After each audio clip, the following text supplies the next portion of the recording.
people like that are capable of doing anything. And that's where the fear comes in.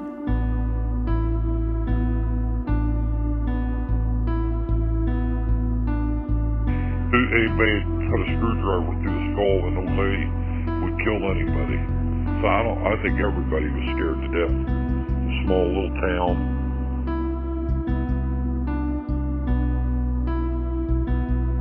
I'm convinced that we were living with a serial killer. When two people kill together, they form an unbreakable bond. It's said to prove your loyalty and become a Lord of Death, you have to take a soul and make the ultimate sacrifice. Lords of Death is the story of two serial killers, the people who let them get away, and the one person who never stopped pursuing the truth.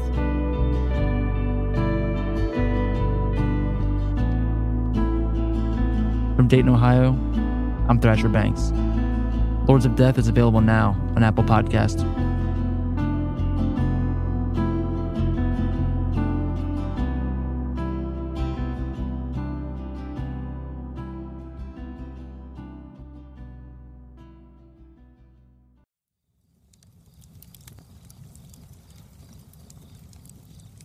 Welcome, listener.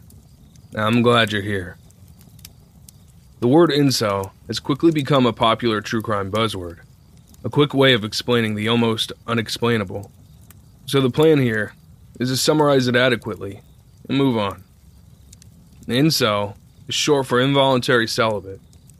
Being a virgin doesn't make you a bad person, not at all. That's important to note.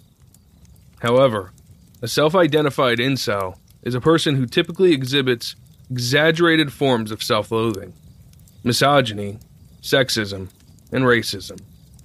Elliot Rodger, the perpetrator of the Isla Vista massacre, is sort of the patron saint of incels. Hi, Elliot Rodger here.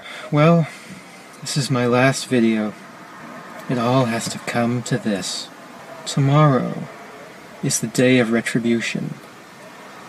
The day in which I will have my revenge against humanity. Another overriding characteristic of incels is the ability to twist their personality into many layers of irony, usually to the point that, as they grow older, they suffer from irony poisoning. Irony poisoning is when you've said something ironically for so long that it eventually becomes an ugly and unironic part of your personality. An example being that most people get over using offensive language like faggot, retard, and yes, the N-bomb, as we mature. We understand that such language is needlessly offensive, and carries the weight to hurt others. Someone who carries on with this type of language and behavior into their 20s for ironic purposes may fall into the dark depths of the irony well. And when they finally crawl out, they find themselves friendless, and, you guessed it, sexless. The man we cover today is a putrid and hateful person. He's a man who simultaneously complained about his loneliness, but somehow, in his mind, positioned himself above those who succeeded where he failed many times over. Under this delusion, his life ultimately spiraled, and the actions he would go on to take made him feel justified. In short, he was a person who was incapable of taking responsibility for his actions until the bitter end. In this episode of Obscura, we cover Scott Beierle.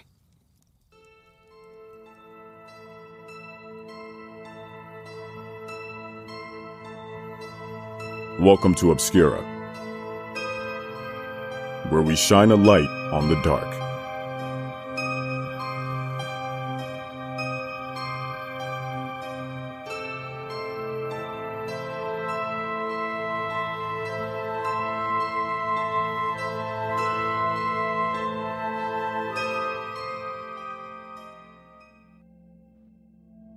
Part 1. Origins of an Incel. Scott Beierle's earliest blip on his legal record is in 2004, when he was arrested for DUI. This would be far from the last. Christy Malone, who shared a class with him, said she didn't speak with him outside of class because of his odd leering, inappropriate comments, and general demeanor. Mike Orgo met Scott in 2011 at a comedy open mic session held in Tallahassee, Florida. He didn't know Scott well, he only kept him on his Facebook friends list and said Beierle definitely seemed angry and on edge. Originally from New York, Beierle served in the military and once taught in Maryland.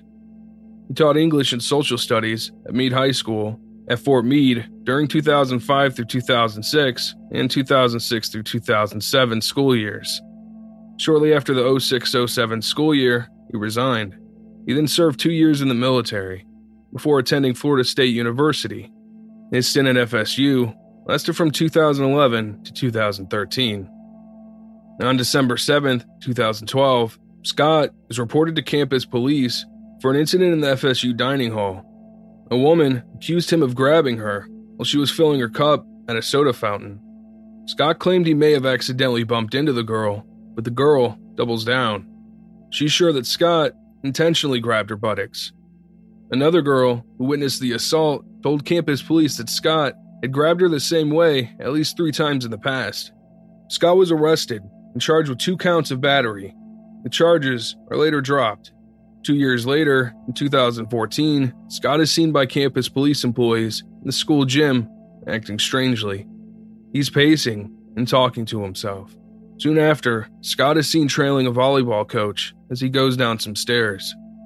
Nervous, the employee calls the police. When the police speak with Scott, they found out that he's not even attending the school at this point. Police ask that he leave the campus and not return. Just 3 weeks after the gym incident, Scott is spotted in the school dining hall.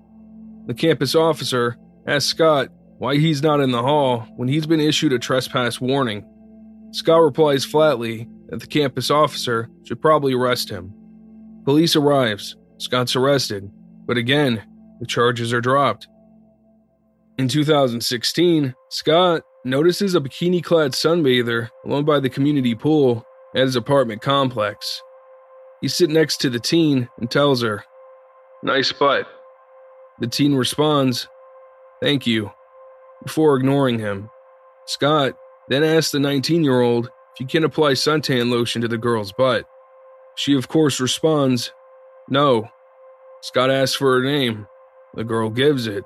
He then slaps one buttock, forcefully grabs and shakes it, and then retreats before the startled sunbather can act. The police arrive the next day to see Scott caught on camera in the act. This is bulletproof. At this point, there is no argument. He is a sex offender. However, despite the cut-and-dried evidence, Scott later signs a deferred prosecution agreement. A deferred prosecution agreement is an informal agreement between the defense lawyer, the defendant, and the prosecutor to dismiss the case. Typically, the accused agree to some concessions. Usually, this is only offered if there is difficulty in proving the case, or, in Scott's case, a lack of educated criminal history, despite this being the 3rd documented case of sexual assault. Scott Beierle's former attorney, Don Pumphrey, has expressed shock at what comes later.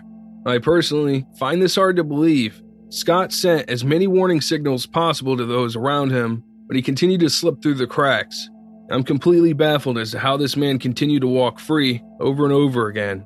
Not only that, find work in an extremely sensitive position. This is a clear case of the system failing. Hell should be paid. Jobs should be lost. Yet we all know how these things go. Scott's treatment of women goes beyond the sexual assault he continued to get away with. He had a since-removed YouTube channel, and once, in 2014, uploaded 14 videos in 3 days, in a series of videos titled The American Whore Part 1 and The American Whore Part 2. Scott tells us exactly what he thinks of women. I'd like to talk about mongrelization a little bit today. I see a lot of interracial couples, in particular in this town. When I see an interracial couple, I think one of two things, and I don't believe I think one of two things. Either the guy couldn't do any better, or the girl's a whore, or it has some variety of mental illness or psychological issue. And in particular, what I'm referring to is a white man and a colored girl, or a man of color and a white female. I'll begin with the male side of it and perspective on this. And the Army seemed to have a lot of this, and I saw plenty of officers with Asian wives or black wives, and I always thought, this is what you're resigning yourself to. You couldn't do any better than this to provide you with companionship. I mean, even mail order, you can get a mail order bride from Russia or the Ukraine. You don't have to resign yourself to some iguana, some lizard. But I just, more than anything, I pity the chap. I had a flatmate here, a suite mate. He must have had, I don't know, I was almost curious enough to ask and inquire as to his motivation. He only hung out with black people. He brought in, there was like 4 of them one day. He, in a trail behind him, I felt like saying, pretty good day at the slave auction, huh? He might as well have been coming from an auction. When they have a long chain behind them, and he had a black girlfriend, and I remember thinking, like, I hope you don't do whatever I guess you have to do to make you happy, but I hope you don't expect me to envy you. You might as well go down to the pet store and buy a puppy and start fucking it. I'm not going to envy you that either. I'm more pity.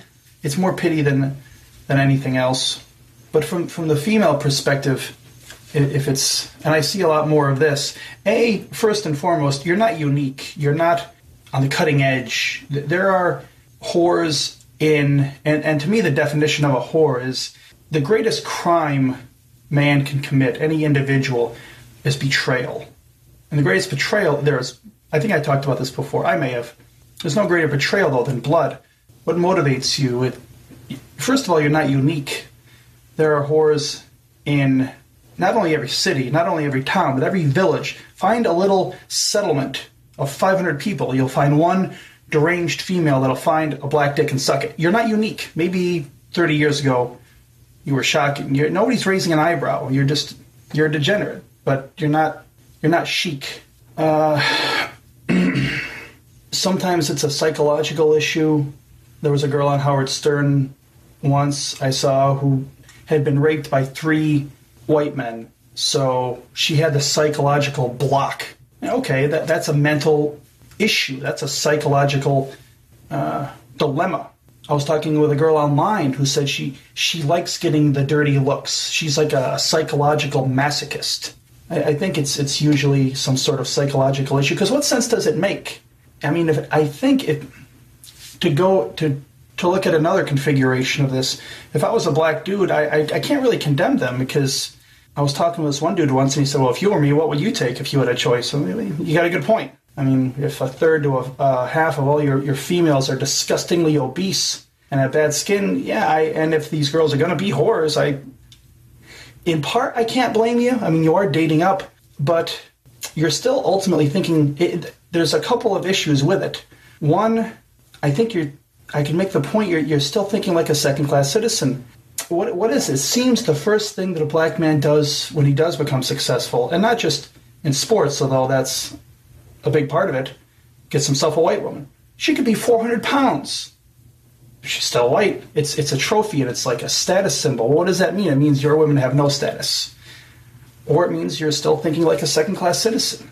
If that's the first thing you do when you make it, moving on up. I had a buddy. He wasn't a nig. He just happened to be black. Cool fella. I called him Big Cat. He was like Griff to me from Married with Children. And I said, you're a pretty sharp chap. You're going into a good field. You're gonna be successful. You're gonna get yourself a white woman. He's like, no, I'm gonna keep it real and be like Michael Jordan. He's like, well, we'll see. I put that challenge to him. A few years later, I ran into him in McDonald's. He had this big fat white woman. I said, I told you. Still thinking like a second-class citizen. You'll never be equal in the eyes of Middle America until your aristocracy of your culture, the first thing they do, and it happens, it's not an exception and it's not an anomaly. It happens that frequently. Until you start condemning it en masse, your elite are embarrassing you. If society still had integrity collectively and principles and values, you wouldn't see this, certainly not nearly as much. But when the collective zeitgeist is Hey, be tolerant. But that's a code. You were talking about codes before. Thug is a code word for nig.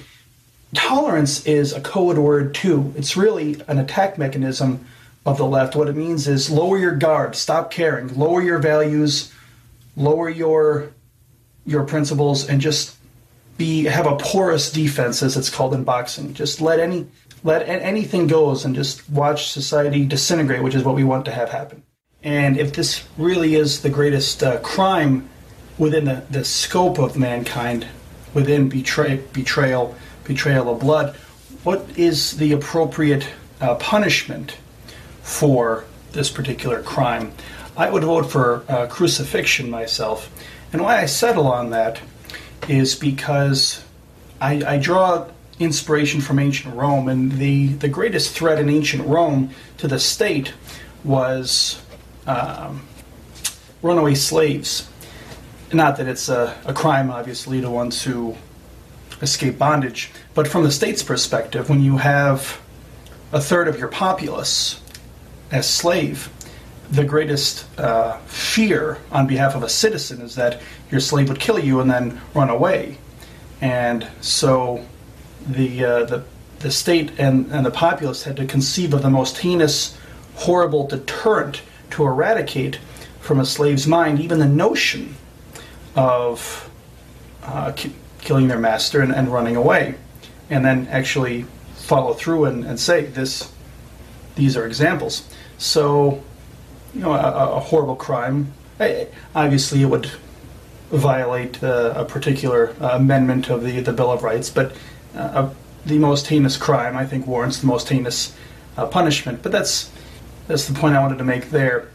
The analogy of the American whores, if I can make this analogy, I compare them to slave owners and those that perpetuated the industry of slavery once upon a time. And I'll explain what I mean.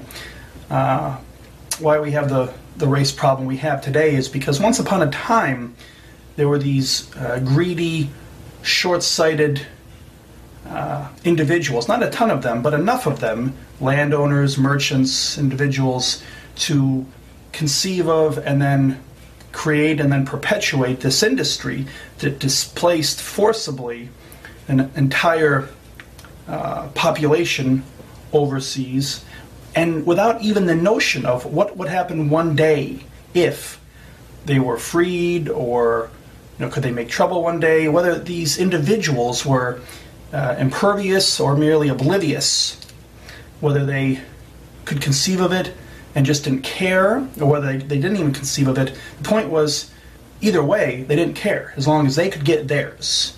And it's the same thing with a whore. It's not a matter of what you're going to do to these children and subsequent generations to the nation and any community, as well as your own children, as long as I get mine. It's the same narrow-minded, short-sighted outlook and view of the world that those that led and perpetuated the slave industry once had and had to have towards society in general, towards their fellow man, to be able to do the sorts of things they did. It requires that sort of selfish, narrow-minded, short-sighted outlook to not care about anyone but yourself and your own morbid, twisted, warped needs in the immediate, and not care about subsequent generations or the future or anybody but yourself. So that's additionally why I find the American horse so despicable, as well as her male counterpart, I guess, those that can't do any better. I don't let them off the hook either. They're both comparably as accountable. It's worth pausing here to really focus in on something. This is a man who struggled with companionship, be it women or friends, and absurdly, unfathomably, he rationalized that the people around him are the losers, and not him. He would rather stew in a broth of hatred, misery, and loneliness than be with someone of another race, someone he considers a lizard. It really gives you a look into the window that is his mind. If it wasn't made clear by the misogynistic videos, Scott was also an extreme racist, to the point that he created videos attempting to justify this racism. I'd like to talk now a little bit about the 5 marks, the 5 indications of the American nig. To me, it's only worth 1 syllable. And I'm not going to use, I feel no need to use code, I'm not going to say thug. Nig. I prescribe to the notion that Chris Rock presented, that there are black people and there are nigs, and there is a disparity, there's a difference. And he said, I love black people, but I hate nigs. Well, I don't love them. I mean, that's like, everybody's born some way, somewhere. You can't condemn someone or despise someone for how they're born. You have no control over that. What I can despise is actions and behavior, and that you have control over. And if you want to know why it is that so much of middle America despise you, I'll lay it out. Very easy things to correct. One, I see dreadlocks as the black man's mullet. For those of you who don't know what mullets are or were, you don't really see them anymore because they looked ridiculous. A lot of young Americans had them in mid-'80s, late 80s, and at some point, I think pretty much at the same moment, Americans just looked at each other and said, you look ridiculous. I look ridiculous? Let's go to the barber. Let's get a haircut. I'd like to think that one day the day will come where your typical nig will look at each other and say, I don't know what the meaning, the notion behind it is, or the motivation, but at some point they'll say, you look ridiculous. At what point did Milli Vanilli become back into vogue? I don't know. Didn't they used to be a laughingstock? And now this is somehow in vogue and chic. It's among the gutter of our society, I guess, anyway. But you look like a Jamaican crack dealer. Is that the point, to try to look obnoxious? It's in particular tough for me to still remain an NFL fan. I've been an NFL fan since I was 17. I mean, it just doesn't make sense in that there's a societal pressure of like man versus self, man versus society, man versus man. There's no societal pressure on you as a male to have long hair. Not even if you're in a band anymore. Once upon a time, females have that pressure, but a lot of females tie their hair back. It's annoying having long hair. Why you would go out of your way why would you want to have long hair in any capacity as a male? I don't understand. I don't get. You look like that animal from the alien from Predator. It's like these. And on the flip side, the strange thing is a lot of black females shave their heads. So you have females of your culture that have the short hair and males that have the long hair.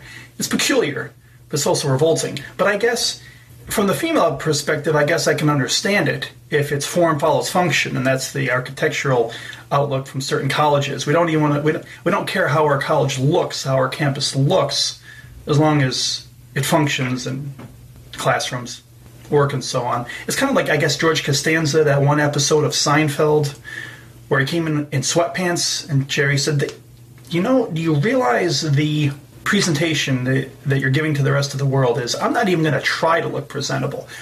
I know I look horrible. I might as well be comfortable. I guess if you're an ugly, disgusting black female, I might as well be comfortable. I might as well shave my head.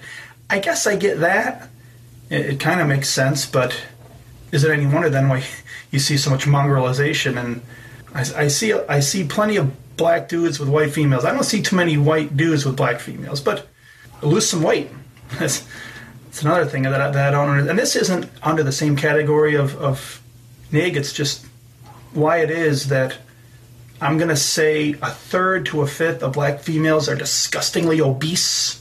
Is that genetic or is it dietary? Is it? I don't know. I'm curious about that. But I would have to imagine that's driving your men away. I would imagine.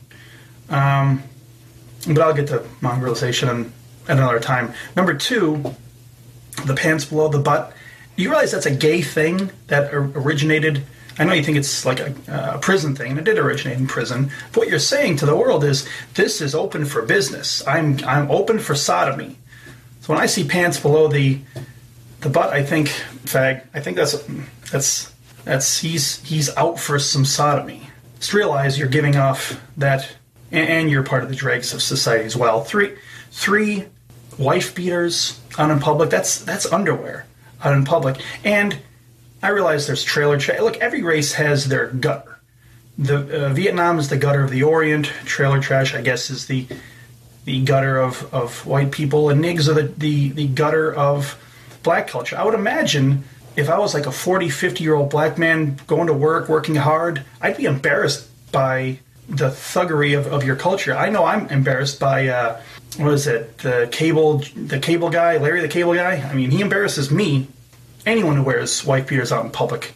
Put a shirt on, that's underwear.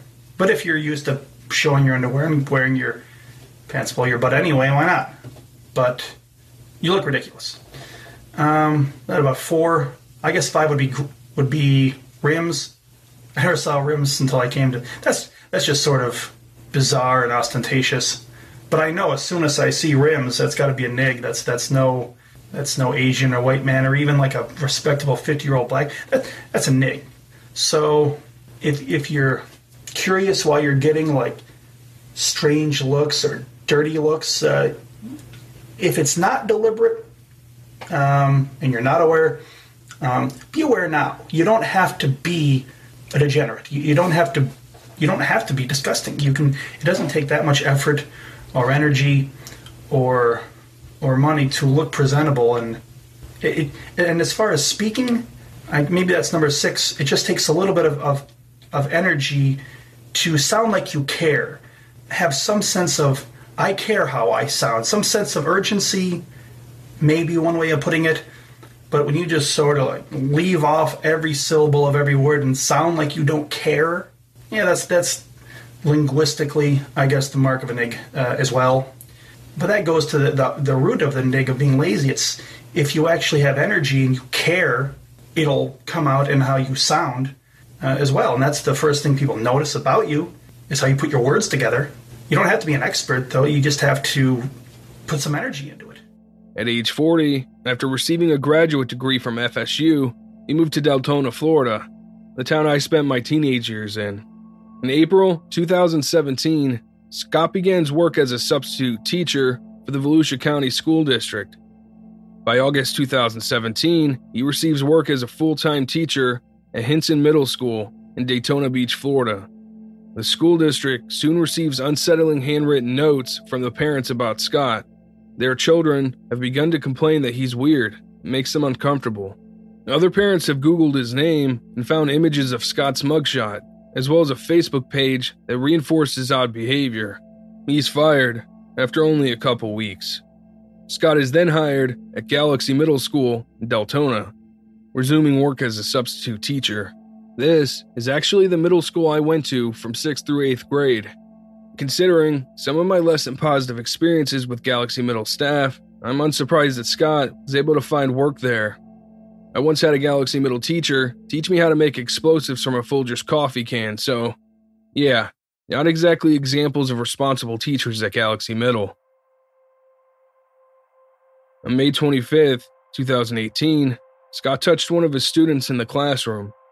Afterwards, the violated girl hid behind other students, while others reported the incident for her. Scott was asked by staff to head to the front office to make a statement, but he attempted to leave the premises instead. A school resource officer runs after and retrieves Scott before he gets away. This was preceded by an incident where Scott was caught viewing hardcore pornography on a school computer. Part 2. The Yoga Killings. In my public service career, I've had to be on some bad scenes. This is the worst. Please pray. Scott Maddox, City Commissioner. November 2nd, 2018. Hot yoga flow. Start time, 5:30 p.m. Location, Benton Place. Service, hot flow yoga. Duration, 75 minutes. Description, formerly called hot fusion yoga. A heated blend of vinyasa plus power yoga. Vinyasa involves mindful movement plus skilled breath. Expect class to move in a flow style as you cultivate strength, increase flexibility, plus create mind-body awareness. Not ideal for beginners, but all are welcome, with the freedom to practice at their own pace. Room is heated to about 100 degrees. Why do they all seem to think they can insult me with total impunity? Well, Perhaps what I'm about to do will make them see that they can't. I'm not powerless to retaliate. The only reason I have not so far is that I fear I may not be able to stop. They'll never let me be all that I should be, all that I'm entitled to be. They'll all be there, ready to pounce in a dozen trumped-up courts with a dozen trumped-up suits. That will not happen. I will not let it happen, no matter what I have to do to avert it. It's not too late. I can still turn back. But once I cross this undistinguished river, I cross from servant of my country to an aggressor against her. Yet I know all this. I've known it for years. I've done everything. Thought, planned, schemed, striven mightily. I've made incredible concessions to fame or infamy, glory or notoriety, to Rome. Let the dice fly.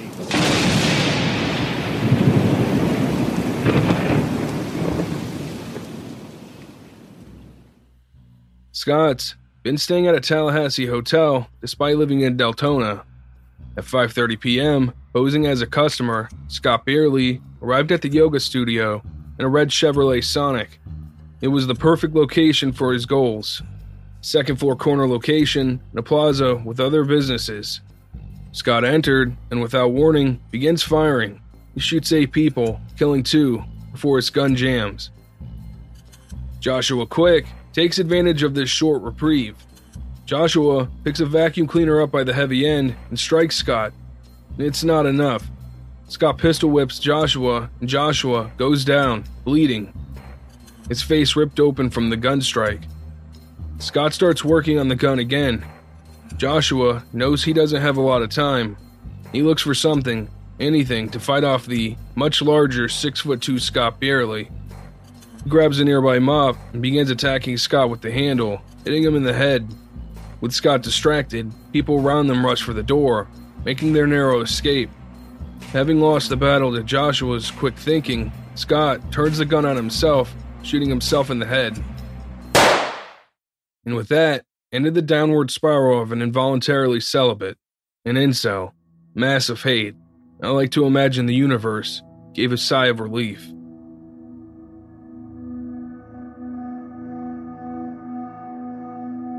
At 5:40 p.m., only 10 minutes after the chaos begun, police arrive. Outside, Joshua Quick is photographed speaking with emergency personnel. His face is cut and bleeding. His shirt stained red. This story has its hero. I like to imagine Valhalla holding a spot for Joshua with his vacuum and broomstick. Epilogue. Yeah, it was exactly this time last year, actually. That could have so easily been us. I felt sick because it was like the first moment that I was in his class, I knew something was wrong. He just stared at you very deeply and for such a long time, and he would never look away from you. I mean, his Facebook account was sketchy. I looked it up. I looked up his LinkedIn account. You know, it showed that he could not keep a job. I mean, these are all red flags. It could very easily have been our schools. It could have been my girls. And I just don't even want to think about that, but it just hits a little too close to home. On November 4th, 2018, Florida State University held a candlelight vigil.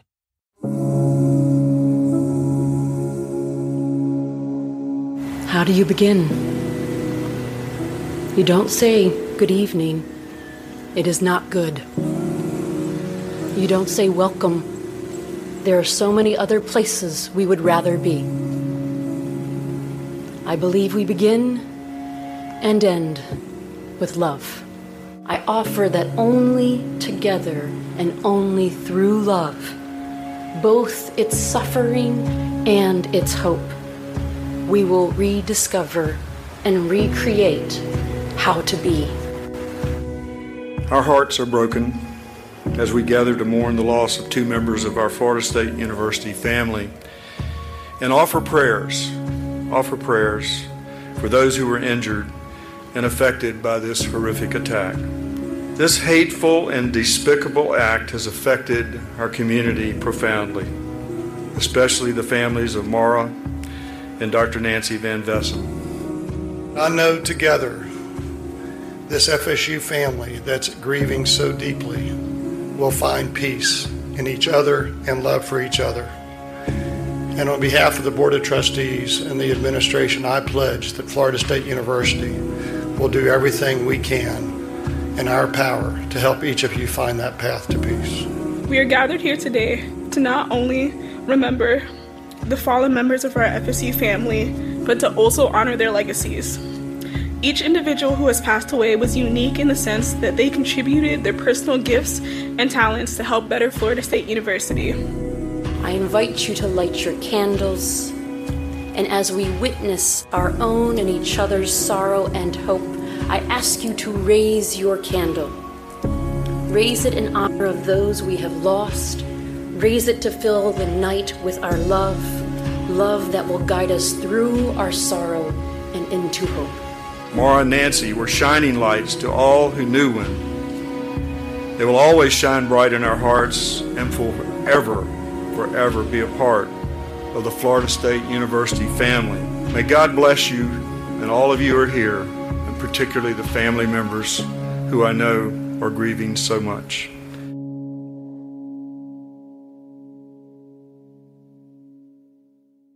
At the candlelight vigil, under an overcast sky, a small choir sung Hymn to the Garnet and Gold. Maura Brinkley was 21 when she died. She was a fourth-generation legacy student at FSU who studied German, editing, writing, and media. Shortly before, Maura was offered an interview for Teach for America and was so excited she asked her mom for advice on how to dress for it. She wanted to make sure everything was just right. Maura liked to help people. She volunteered and wanted a career in government affairs. Maura traveled nearly all of Europe. She was a member of the Delta Delta Delta sorority. She was close with her parents and her brother. She liked to cook and share recipes with her mother. She liked to listen to NPR with her father. Maura was staunchly against gun violence. She had traveled to the Capitol to support Parkland students as they lobbied for changes in gun law. Nancy Van Vessem was 61 when she died. She was a doctor and chief medical director for Capitol Health Plan. Big Ben Hospice in Tallahassee described Nancy as a physician and leader who touched countless lives as chief medical officer in Capitol Health Plan. Nancy's daughter described her as selfless, loving, supportive, and fabulous. On Twitter, Mary Bailey wrote, "Dr. Van Vessem was my primary doctor from 1994 to 2001. I mourn her senseless, premature, violent death and that of Maura Brinkley." She continued, "I asked for the millionth time, when will this stop? I couldn't have said it better myself, Marie."